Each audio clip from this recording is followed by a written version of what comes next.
This is Team WillCodeForFood. Our project is mobile lifeguard, where we help efforts in lifeguard to save life by providing a better communication channel. For the last sprint, we have suffered from some difficulty for improving the code coverage. We used to have 20%, and now it boosted up to 50% by yesterday, and about 60% by today.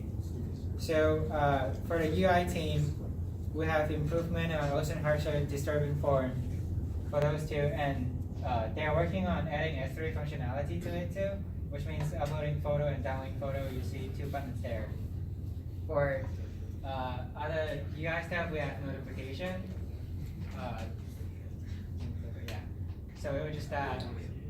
And on the way, we have some difficulty with getting it going. It's the biggest hurdle we have to go through for the entire project, is get this screen working properly. And for the Spanish and English text that Professor mentioned last spring, it was a requirement from our sponsor that we have both for the lifeguard and the volunteer to look at them at the same time.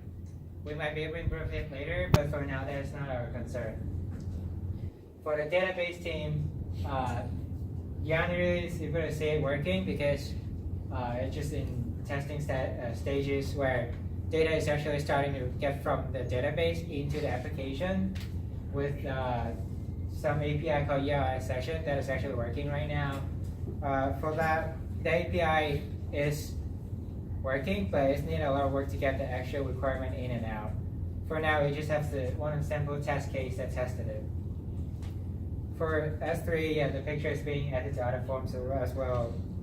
For login in chat, login is working, chat is somewhat working now. We have 3 open channels, firemen, police, and this loading screen. Lower a little bit, yeah, you can see we have chat is being sent and received and see up there.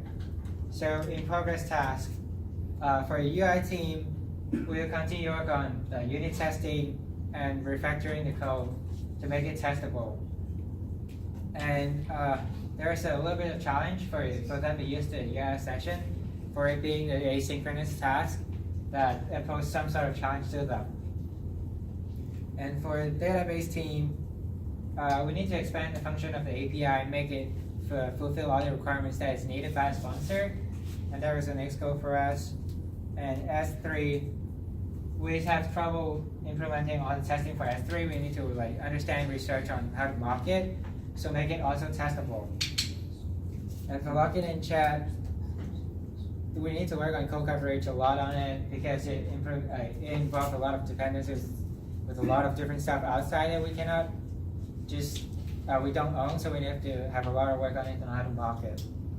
And in short, our continuous goal for next sprint will be continuous improving our code coverage from 60% to hopefully we can achieve high 80s or into 90s, and slowly implementing the rest of the functionality into the project.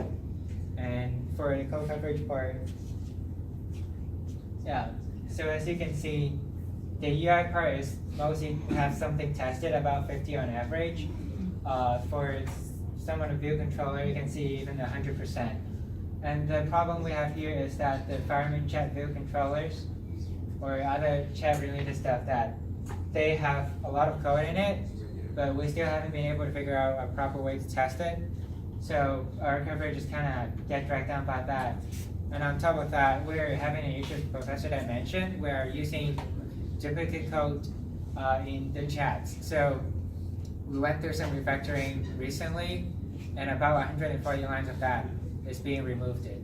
And I think that's our achievement for this spring.